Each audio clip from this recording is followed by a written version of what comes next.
বিসমিল্লাহির রহমানির রহিম।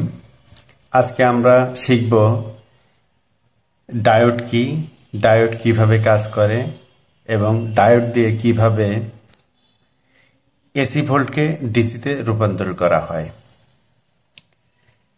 এই যে আমার হাতে দেখতে পাচ্ছেন, এটি একটি ইলেকট্রনিক্স কম্পোনেন্ট, এর নাম ডায়োড।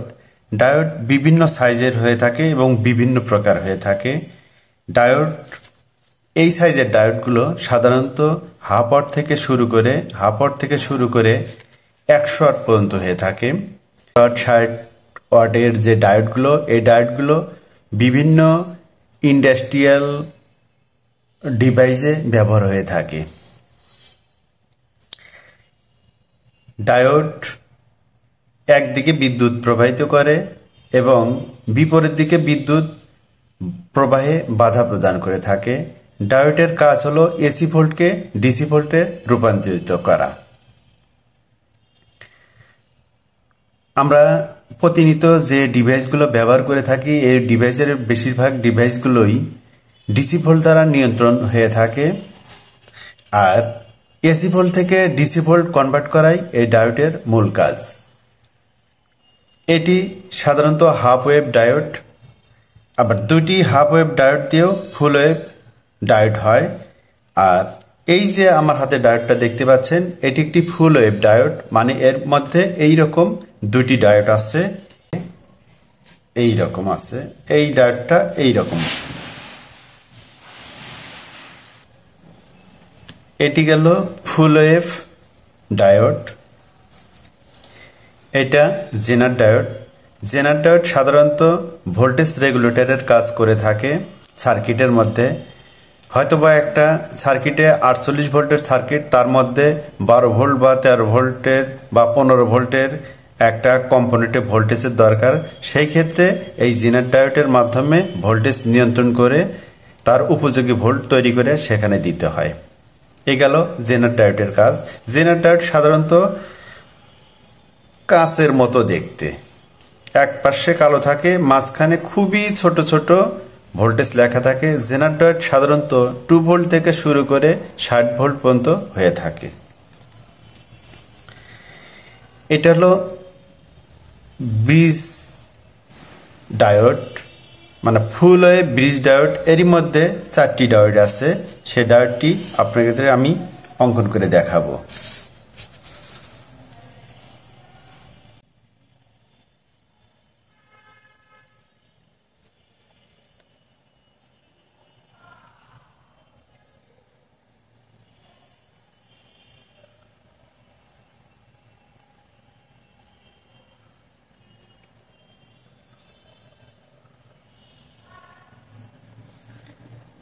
এই দুইটা হলো এসি, এটা প্লাস বের হবে, ডিসি প্লাস বের হবে, এইটা মাইনাস বের হবে।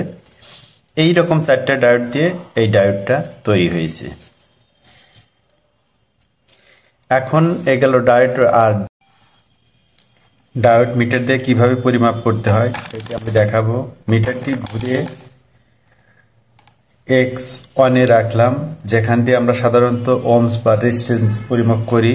এখন ডায়োড, এই যে লাল পিনটা, লালের যে সাদার পাশে ধরলাম, কালো ধরলাম, এই দেখেন মাপ উঠছে, মানে ডায়োডটি ভালো আছে। যদি উল্টে দিই কোনো মাপ দেখাবে না, দেখেন কোনো মাপ দেখাচ্ছে না, মানে ডায়োডটি ভালো আছে। এই ডায়োডও একই রকম।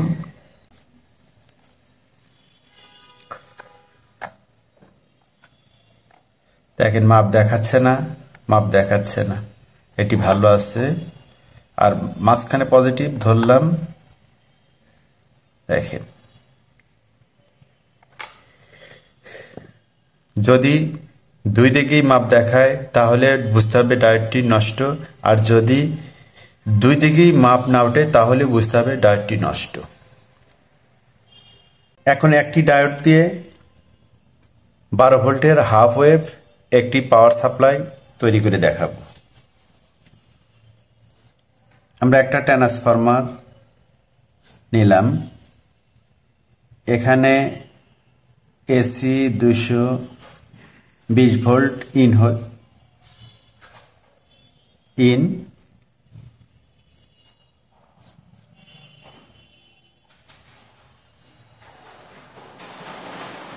একটি ডায়োড দিয়ে হাফ ওয়েভ ট্রান্সফর্মার তৈরি করব। যে কোনো প্রান্তে একটি ডায়োড আমি বসিয়ে নিলাম। আপনারা চাইলে এই ডায়োড দিয়ে মাইনাস ভোল্টও বের করতে পারেন, প্লাস ভোল্টও বের করতে পারেন, আপনার যেমনটি ইচ্ছে।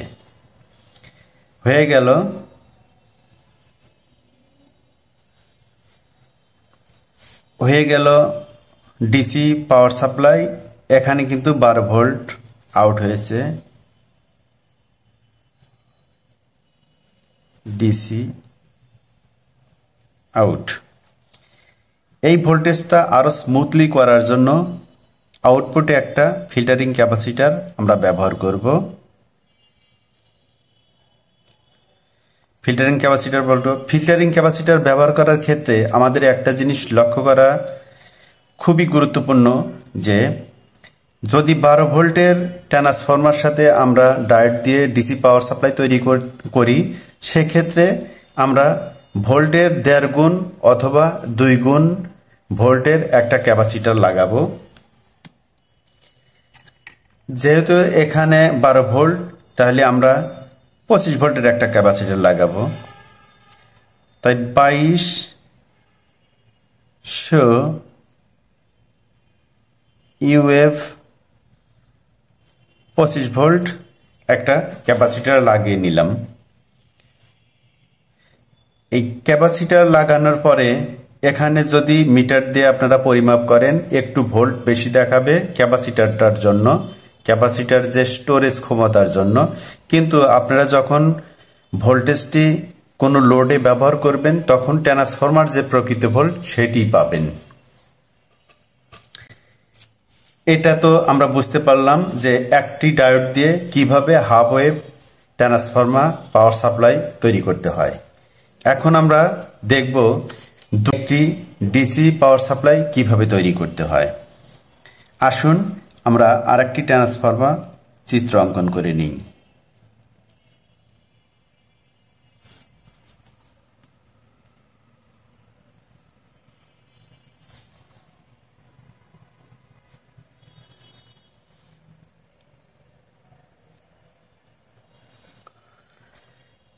এটি খুবই সহজ। আমরা জানি যে সাধারণত ট্রান্সফর্মার যে পাশে দিয়ে বিদ্যুৎ ইন হয়, সেই পাশে 2টি লুপ থাকে, অপর প্রান্তে 3টি লুপ থাকে বা 2টি লুপ থাকে। এখন এটি আমি 3 লুপওয়ালা ট্রান্সফর্মার নিয়েছি। মাঝখানের পিনটা আমি নেগেটিভ তৈরি করব, আর এই 2 সাইডের পিনটা দিয়ে পজিটিভ বের করব। এইভাবে ডায়োডটি লাগিয়ে নিব।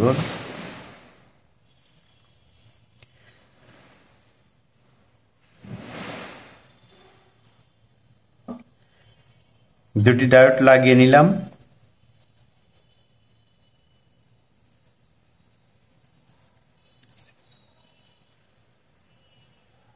বারো ভোল্ট ডিসি,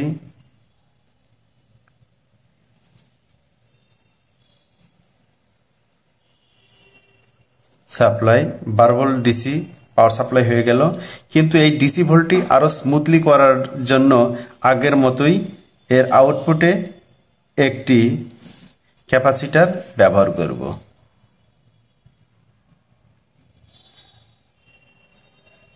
হয়ে গেল। এটি হচ্ছে হাফ ওয়েভ দুটি ডায়োড দিয়ে ফুল ওয়েভ একটি পাওয়ার সাপ্লাই তৈরি করার পদ্ধতি। সাপ্লাইটা এইরকম একটি ডায়োড দিয়েও করতে পারবো, সেটি এখন দেখব।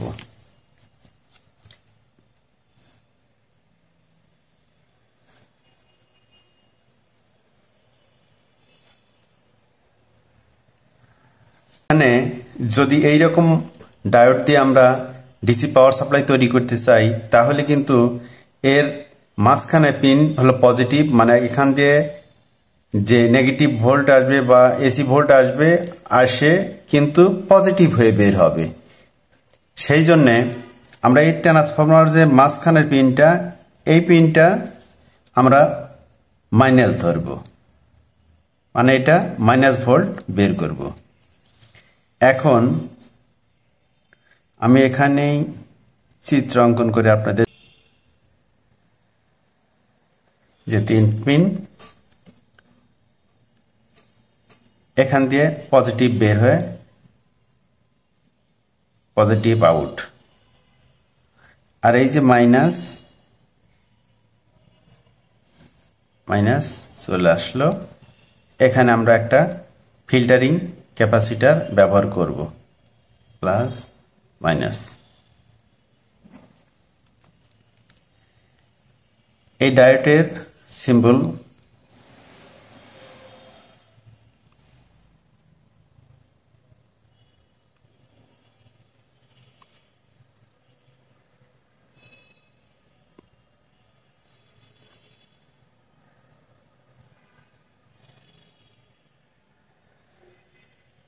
এইরকম হয়।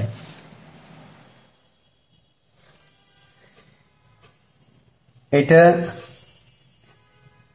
আবার ঠিক ট্রানজিস্টর বা মসফেটের মতো পাওয়া যায়।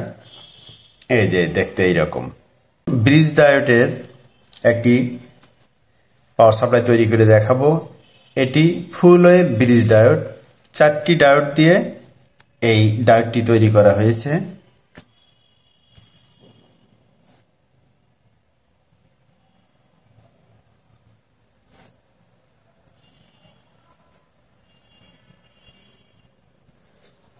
এইরকম ব্রিজ ডায়োড দিয়ে পাওয়ার সাপ্লাই তৈরি করতে হলে 2 লুপের ট্রান্সফর্মার হলে সবচেয়ে ভালো হয়।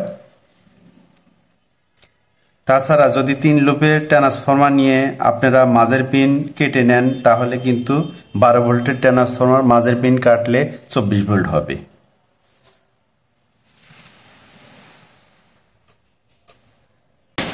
ঠিক এইভাবে এসি ইন হবে, এই দিক দিয়ে বের হয়ে যাবে মাইনাস, এই দিক দিয়ে বের হবে প্লাস।